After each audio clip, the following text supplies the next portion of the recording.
இந்தியாவுக்கும் இங்கிலாந்துக்கும் 5 test match கொண்ட சீரீஸில் முதல் டெஸ்ட் மேட்ச் இந்தியா அபாரமாக ஜெயிப்பாங்கன்னு நினச்சோம். கடைசி நிமிடத்தில் இந்தியா பண்ண சின்ன சின்ன பிரச்சனைகள் காரணமாக இந்தியா தோற்றுருக்கு.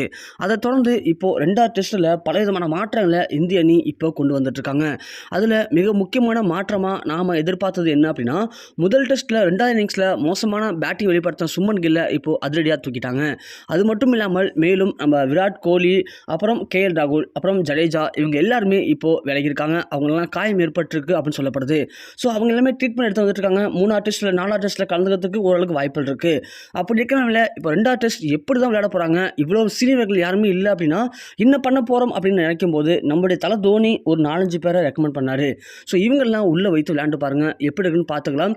அப்படி 2வது டெஸ்ட் தோற்றாலும் கூட நமக்கு இன்னும் 3 டெஸ்ட் பாக்கி இருக்குது, அந்த 3 டெஸ்ட்டில் நம்ம பார்த்துக்கலாம் அப்படின்ற மாதிரி சொல்லியிருக்காரு. அந்த பிளானை ஏற்றுட்டு ரோஹித் சர்மா இப்போது மிக முக்கியமாக இந்த 3 வீரர்களுக்கு வாய்ப்பு கொடுத்துருக்காரு.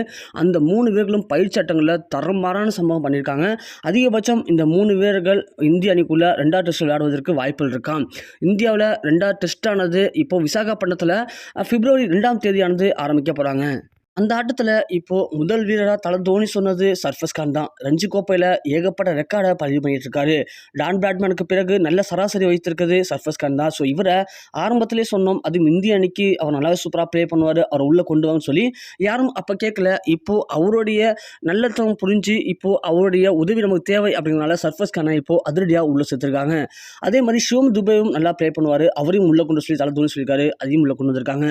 அதே மாதிரி T20 ஃபார்மேட்டில் ஃபினிஷரில் வேற லெவலில் தரமான சம்பவம் பண்ணக்கூடிய தலை தோனி மாதிரியே மாறிட்டு இருக்க நம்ம ரிங்கு சிங் மேலேயும் அவருக்கு நல்ல அபிப்பிராயம் வந்திருக்கு. அதனால் அவர் பேரையும் ரெக்கமெண்ட் பண்ணியிருக்காரு, அவரையும் உள்ளே கொண்டு வந்திருக்காங்க. அடுத்ததாக வாஷிங்டன் சுந்தரையும் சொல்லியிருக்காங்க தலை தோனி, அவரையும் உள்ளே கொண்டு வந்திருக்காங்க. இப்படி ஒரு 4 பேரை சொல்லி அந்த 4 பேரையும் உள்ளே கொண்டு வந்ததில் முதல்ல 3 வீரர்களுக்கு நம்ம ரோஹித் சர்மா பயிற்சி ஆட்டத்தில் இன்றைக்கி வாய்ப்பு கொடுத்துருக்காரு. கிடைச்ச வாய்ப்பை பயன்படுத்திட்டு அந்த 3 வீரர்களையும் இன்றைக்கி வேறு லெவல் தரமான சம்பவம் பண்ணியிருக்காங்க.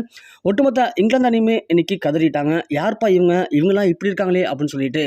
அந்தளவுக்கு இந்த 3 புலிகளுக்குமே பயம்னா என்னன்னு தெரியாது போல், அந்தளவுக்கு தரமான சம்பவம் பண்ணியிருக்காங்க.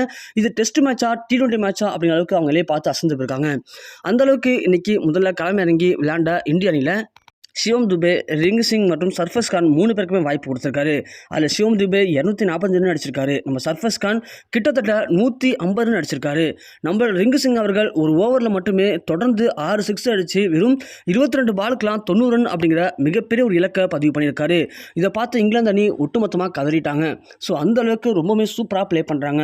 பயம்னா என்னன்னே தெரியல, எல்லா பாலுமே ஷாட் விளாட்றாங்க. டெஸ்ட் மேட்ச்சில் இது வரைக்கும் நாங்கள் இப்படி ஒரு பேட்ஸ்மேனை பார்த்ததே இல்லையப்பா அப்படிங்கிறதுக்கு பென் ஸ்டோக்கே இன்னைக்கு கலங்கி போயிருக்காரு. இப்படியாப்பட்ட முத்தான 3 புலிகள் இன்னைக்கு இந்திய அணிக்கு கிடைச்சிருக்கு. இந்த 3 வீரர்களுமே கண்டிப்பாக 2வது டெஸ்ட்டில் ரோஹித் சர்மா பயன்படுத்திட்டாரு அப்படின்னா இனிமே வரக்கூடிய அனைத்து டெஸ்ட்லையுமே இந்தியா எந்த அணியை பார்த்தும் பயப்பட தேவையில்ல, எந்த அணிகிட்டையும் தோக்க தேவையில்ல அப்படிங்கிற கருத்துக்களை இப்போது எல்லா கிரிக்கெட் ஜாமான்களும் பதிவு பண்ணி வந்துட்டு இருக்காங்க.